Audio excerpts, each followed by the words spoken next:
Ladies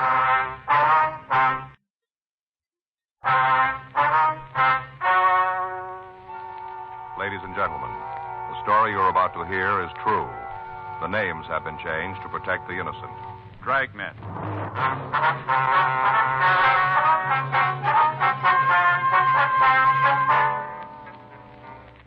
You're a detective sergeant. You're assigned to homicide detail. A woman reports her sister is missing.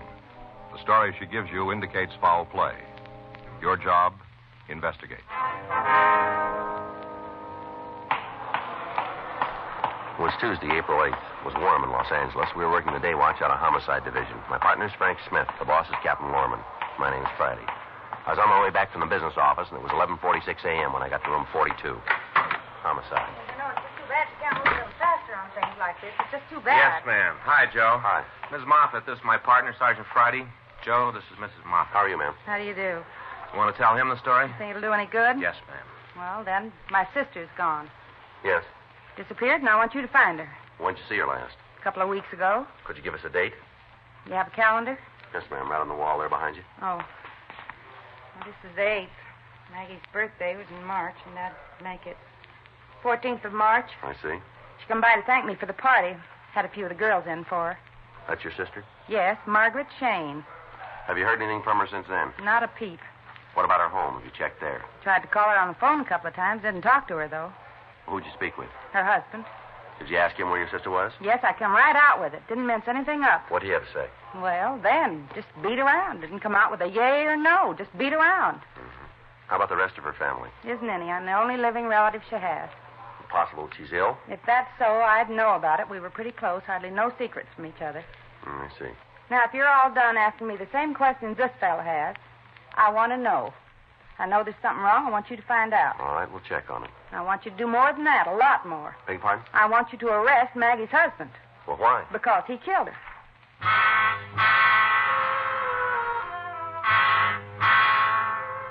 We checked the name and description of the woman through missing persons files, but we failed to find anything on her.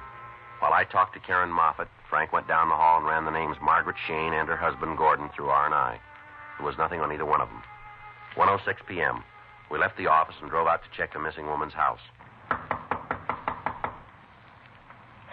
Doesn't seem like anybody's home. Well, let's check the bank. Right. You think there's anything to it? You know as much as I do. We both started from the same place. Yeah. I'll get it. All right. Well, there's somebody home. Yeah. Wonder why he didn't bark when we knocked on the door. I don't know. There's nothing here. Let's check the garage there. Locked? Nope.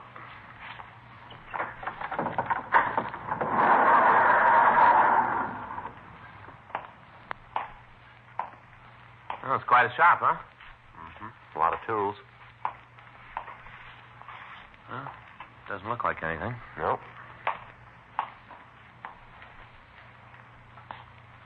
Frank? Yeah. Come here. Right here, under the sawdust. Where? Oh, yeah. Looks like somebody tried to hide it. Bloodstains. We put in a call to the crime lab requesting that a crew be sent out to check the stains that we'd found on the floor. We talked to the neighbors about the couple, and we got the address of the place where Mr. Shane was employed. It was a large wholesale carpet company. We found Shane in one of the offices. That's right. No, ma'am, if it's put in, it should make the room a lot warmer. No, the carpet you've chosen shouldn't show any wear for years. Mm-hmm. Well, we found that color doesn't show the dirt. No, ma'am. No, well, it'll increase the value of your home. Oh, that's right. Oh, we can have it in for you day after tomorrow. That's right. I'll give you a call. All right, bye. Yes, sir. Can I do something for you? Mr. Shane? That's right. You want to come in? What can I do for you? Police officers. It's Frank Smith. My name's Friday. How do you do, sir? Something wrong? No, sir, just a couple of questions we'd like to ask. Oh, sure. You want to sit down? Thank you. Cigarette? Yeah, thanks. Here. How about you, Mr. Smith? Yes, thanks, sir. One light? I've got it. There you are. Thanks. Thanks. Now then, what's this all about? You know where your wife is, Mr. Shane? Oh, there's something about Maggie? Well, do you know where she is? Look, Mr. Friday, if there's something wrong with Maggie, I got the right to know about it. Yes, sir, that's true. We're not sure there's anything wrong. We'd like to talk to Mrs. Shane. We hoped you'd tell us where we might reach her. Was she in trouble? No, sir. Well, then I don't understand all the questions. We've got a report that she's missing. Who filed it? Her sister? That figures. How's that? She isn't ever going to stop. I don't believe I follow you. Karen's been hacked at me ever since I married Maggie. Not a day goes by she doesn't plan some kind of a dig. Does she have a reason? Yeah. She had it all fixed for Maggie to marry someone else. I came along and upset her plans. Been trying to break us up ever since. That's so. Yeah. This fella she was trying to palm off on my wife. Karen's husband worked for him. She figured it'd be real soft having the boss as a brother-in-law. Well, the way it worked out, the slob had to work for a living. Almost kills Karen every time she thinks of it. Where is your wife? I wish I could tell you. What? I wish I knew where she was. Haven't you got any idea? No. A couple of weeks ago, I came home from work. Maggie was gone. I haven't seen her since. Can you pin it down? Thursday, a week. She called during the day to tell me she wanted me to go out to dinner. Said she wanted me to be home on time. I told her I wouldn't be able to make it. We had words. She hung up. When I got to the house, she was gone. She leave any kind of a note? Yeah. Have you got it? I don't think so. I was pretty upset. Guess I must have thrown it away. Haven't seen her around since. You know, you've got quite a woodworking shop in your garage. Yeah.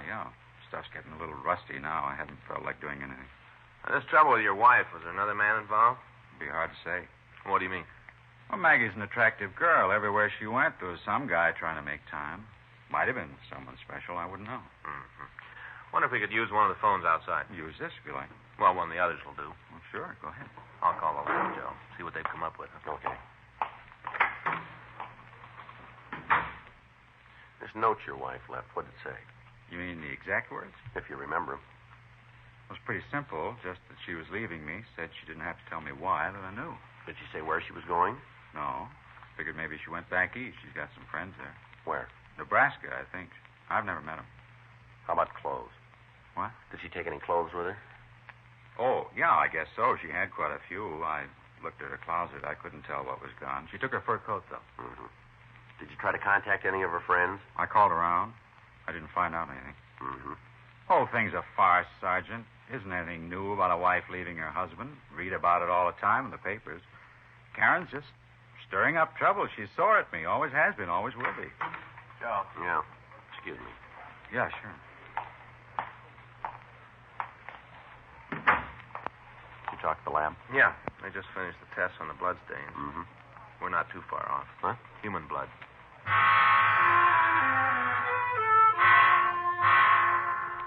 Frank and I took Gordon Shane back to his house. During the ride, he was quiet, and he refused to be led into a conversation about his wife. When we arrived at the house, we took him back to the garage. The crew from the crime lab had gone back to the office to make the grouping tests on the blood stains. Wish you'd tell me what this is all about. We figure you might have the answer to that. When are you going to stop talking in riddles? Now, Shane, you know what we're after. You'll save yourself a lot of trouble if you go along with us. Well, I don't know. What are you after? You drag me away from my job, caused me a lot of embarrassment. Now, how about calling the game so we both know what we're playing? All right, huh? fine, sure. You got an explanation for this? What? The blood stains here on the floor. Yeah, sure. I killed a couple of people. This is where I did it. We don't need any jokes, Shane. Just figure it out. Well, you better turn in your deerstalker cap. I made those stains myself. Yeah? I was working on the lathe.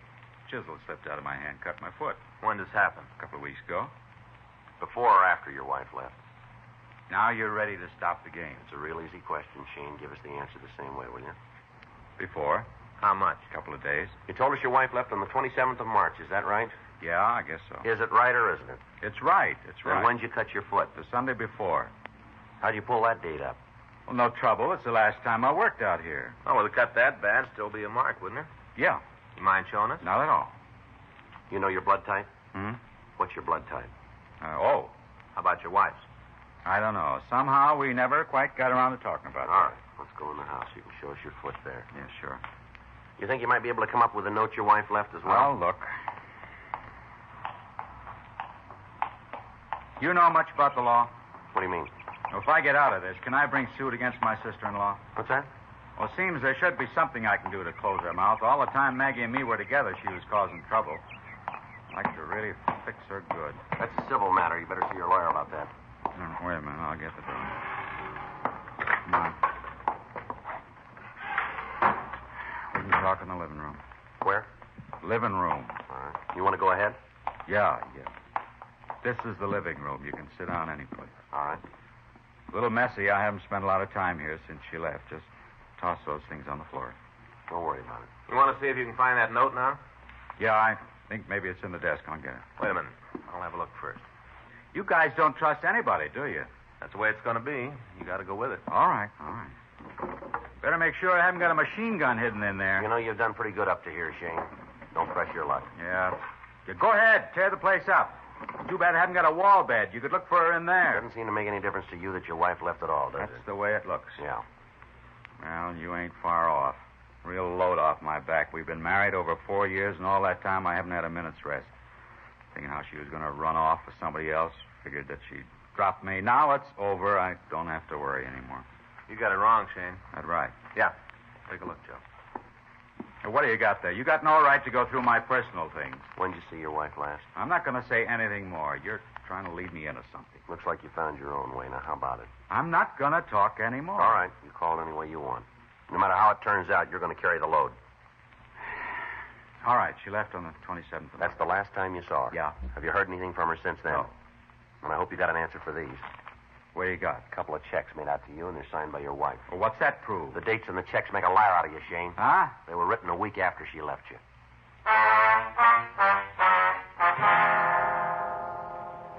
We made a search of the house, but we failed to turn up anything more that would tie Gordon Shane in with his wife's disappearance. We looked through the desk, and we found several letters that she'd written. These were taken for handwriting comparison. We also found several pictures of the missing woman. A check with the neighbors failed to give us anything further to work on. All of them told us of constant fights between Shane and his wife.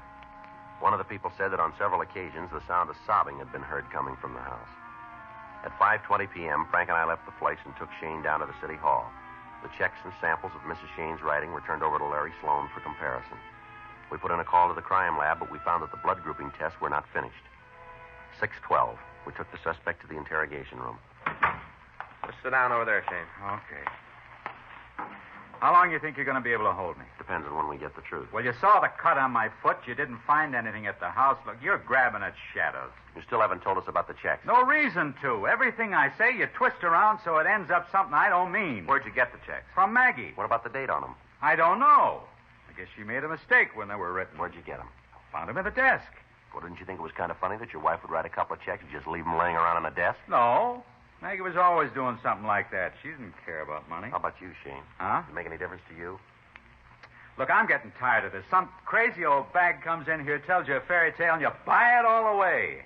Any special reason why you're taking my sister-in-law's word for it? The way she tells it seems to add up. Well, then, you better go over the column again. My wife walked out on me. There wasn't any fight when it happened. She just picked up and she left. I don't know where she is. I don't much care. But you put this down in your book. I didn't kill her. Now look, leave me alone. When do I get to call a lawyer?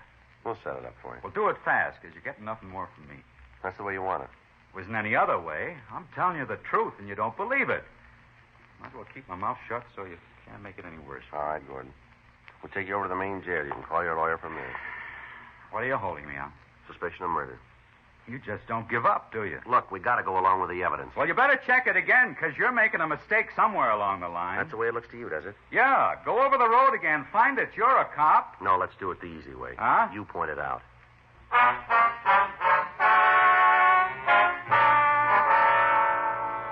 The suspect was removed to the main jail and held for further investigation. Frank checked the office, and I went down the hall to talk to Larry Sloan in handwriting. Joe, how's it going? You all through those checks, Larry? Just wrapping it up. All right to wait? Sure, sit down. Okay. What do you figure? I want you to tell us. Mm-hmm. How'd it start? Complaint. Woman wanted us to find her sister. Well, where did the checks fit in? Found him with the husband. Date's a couple of days after she disappeared. Mm-hmm. Figure he might have written them, huh? Well, that's one way. Well, that does it. Okay, what do you got? The endorsement on the back is Shane's writing. His signature. Yeah, here you can see it. No trouble there. The O's, Wade pulls the stroke down on the S. That's his. What about the writing on the face? Well, look here. Shading on the G. Yeah. Way the crossbar on the T's pulled up. These are the samples, and you got the same thing right here. No doubt about it, huh? Not with me. Okay. The woman wrote the checks. Joe. In here, Frank. Oh. Just talked with Lee at the crime lab. Yeah? He finished the grouping test. What do you find? Got in touch with Karen Moffat. Found out the missing woman's blood type. Yeah. Stains on the floor aren't hers. They belong to Shane. How you doing, Joe? Not good. Looks like we got the wrong man in jail, doesn't it?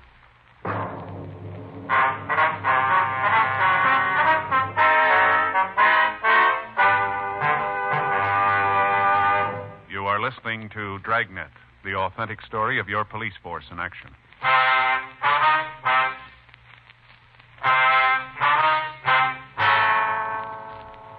Frank and I left the office and went over to the main jail to see Gordon Shane. We talked to him for over an hour. He told us that he and his wife had been having trouble for quite a while and that they'd separated on several occasions.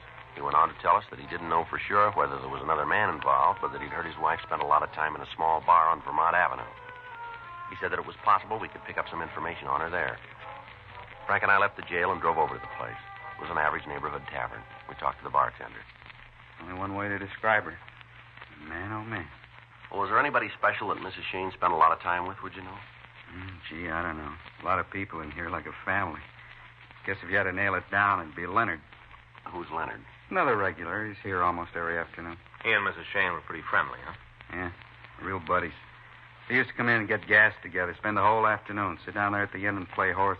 Play it by the hour. Not for money. We don't allow that in here. What do you know about him? Not much. Doesn't figure him and Maggie had hit it off, though. Why do you say that? Well, it just doesn't. She liked her fellas big, you know, dark and handsome. Leonard's a little guy, not more than 5'4". Sure ain't anything to look at. What's his last name? Huh? I think it's Purdy, Purdy. It seems like it's it. What's he look like? Not much about him you'd remember. He's a little guy, blonde hair, real bad complexion. He has a mustache, you know, big kind of handlebar like. Yeah. You know where he lives? Not for sure. I think he's got a room over on Fountain someplace. I don't know the number. Where's your phone? Through the back door there. Thanks. On the left. I'll check it, Joe. All right. Does this Purdy work for a living? No, regular. What's he do, do you know? He's some kind of salesman, door to door. I don't know what he peddles. Seen him a couple of times with a sample case, though. Has he been around lately? No. Hadn't thought about it, but I guess you haven't seen him in a couple of weeks. You ever hear what he and Mrs. Shane talked about? Word here, there. Nothing you could put together. I think she spent the time with him because she didn't have to worry about it. How do you mean that? Well, you know, a little guy like that. Couldn't give her no trouble. He's always around. Maggie didn't have a car, so Leonard would drive her if she wanted to go someplace. What kind of a car?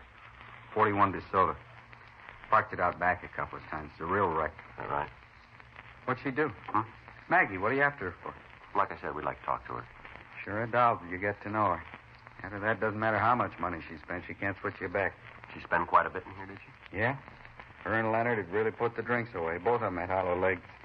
You know, I've seen some pretty heavy drinkers walk up against them. They don't stand a chance. Maggie can really put it away. It always causes trouble. How do you mean? Gets loud. Yelling all over about how she could buy and sell everybody in the place. A couple of times I had to ask her to get out. Things like that hurt business, you know. She carry a lot of money with her, did she? Oh, yeah, always had a bundle. Said she was an heiress or something. I don't know. She was always loaded, though. Anything on Purdy? Yeah, sure is. Yeah? Got out of the state mental hospital 6 months ago.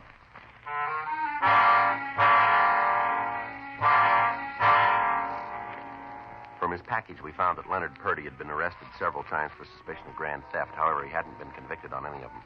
Also, there were 18 drunk arrests against him. We put in a call to Georgia Street Psycho Detail, and we talked to Lieutenant Quinn.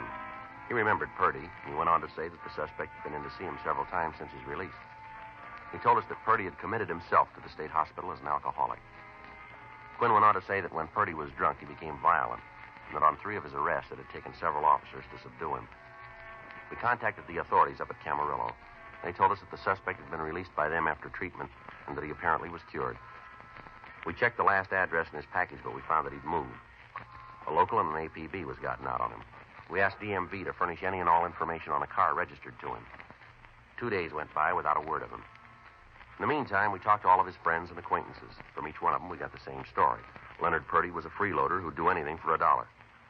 On Thursday, April 10th, we got word that the suspect had been seen in a second-hand store down on Main Street. We checked the area and got an identification from his mugshot. He'd come in to pawn a man's watch. From the buy book, we got an address out on Gladys Avenue. We talked to the landlady and found that the suspect was in his room. Frank and I went upstairs.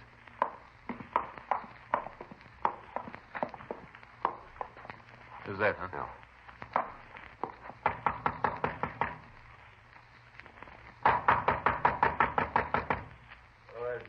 Want to talk to you, Purdy. Just a minute.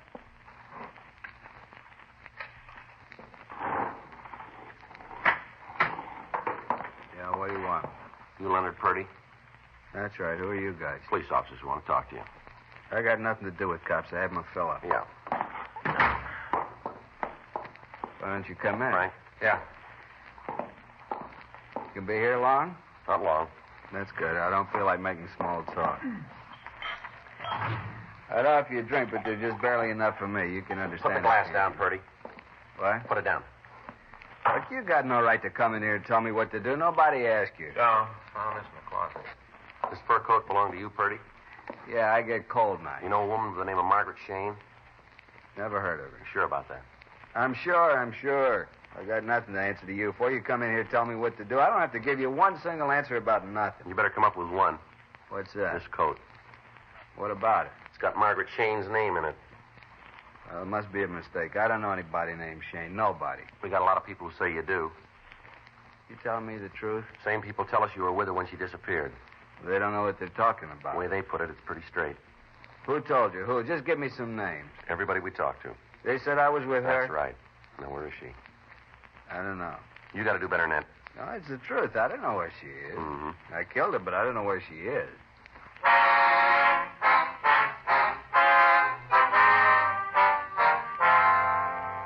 We took the suspect down to the city hall and questioned him. He finally sobered up enough to tell us that he'd gotten into an argument with the Shane woman and he'd beaten her to death. He went on to say that his car was being repaired and that he'd rented one and driven it out into the desert. He buried the victim there. We showed him maps of the area, but he was unable to tell us where to find the body. He only knew that he'd put it in a culvert along the roadside. We got the name of the automobile rental agency and we called them. Their records gave us the date of the rental and the mileage the car had been driven. We put the suspect in our car and started out toward the Mojave Desert. As we drove, Purdy verified our route. By dividing the total mileage in half and figuring the distance between his house and the office of the auto rental company, we had a vague idea where to start looking. After we'd been driving for over 2 hours, we pulled to the side of the road. How's the look around here? Yeah, it might be it. I think up the road a little way. I remember that big rock over there. Remember that pretty good. It's up ahead a little. All right.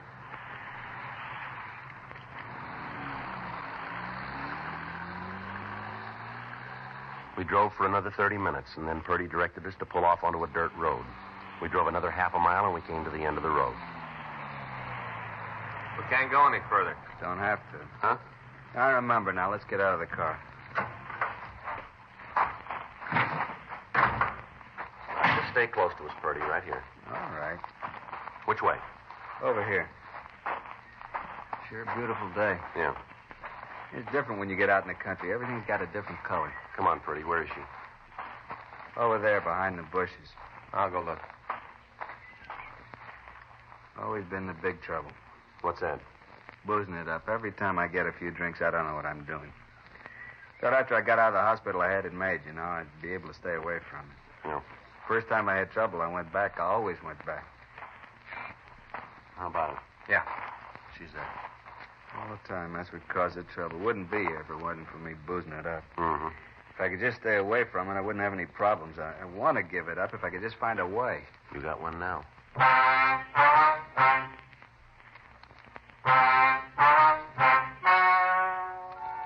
The story you have just heard is true. The names were changed to protect the innocent. On August 14th, trial was held in Department 98, Superior Court of the State of California in and for the County of Los Angeles.